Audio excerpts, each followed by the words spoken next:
Karibu katika Mohamed Talk.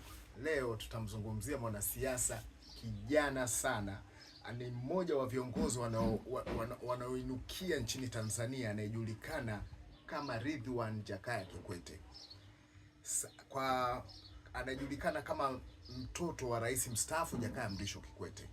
Licha ya kuwa sehemu ya familia ya siasa, Ridhiwani ameonyesha njia yake ya kujitengenezea jina katika ulingo wa siasa, Chama cha Mapinduzi na Bunge la Tanzania.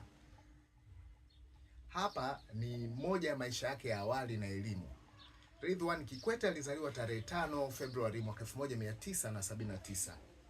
Alilelewa katika mazingira ya kijeshi na kisiasa kutokana na nafasi ya baba yake, rais mstaafu Jakaya Kikwete, ambaye alikuwa ni waziri wa mambo ya nje kwa muda mrefu. Ridhiwani ni msomi wa sheria. Alipata shahada ya kwanza sheria ya LLB kutoka Chuo Kikuu cha Dar es Salaam UDSM. Alipata shahada ya uzamili katika sheria LLM kutoka Chuo Kikuu cha Southampton, Uingereza. Baada ya masomo alifanya kazi kama mwanasheria na alijishughulisha na shughuli za kisheria na ushauri. Kuingia katika siasa na ubunge wa Chalinze. Ridhiwani aliingia rasmi kwenye siasa za ushindani wa ubunge mapema kuliko wengi walivyotarajia. Mwaka 2014 alishinda ubunge wa jimbo la Chalinze mkoa wa Pwani kupitia uchaguzi mdogo uliofanyika mnamo mwaka 2014. Uchaguzi huo ulifanyika baada ya aliyekuwa mbunge wa jimbo hilo Ramo Makani kufariki dunia. Ushindi wake uliashiria mwanzo wa himaya yake ya kisiasa katika jimbo hilo.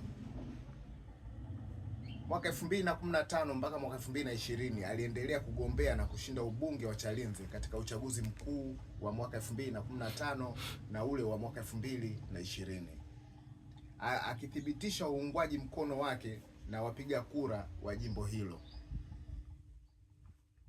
Anawakilisha kundi la wanasiasa vijana wasomi ndani ya Chama cha Mapinduzi CCM ambao wameanza kuchukua nafasi za uongozi.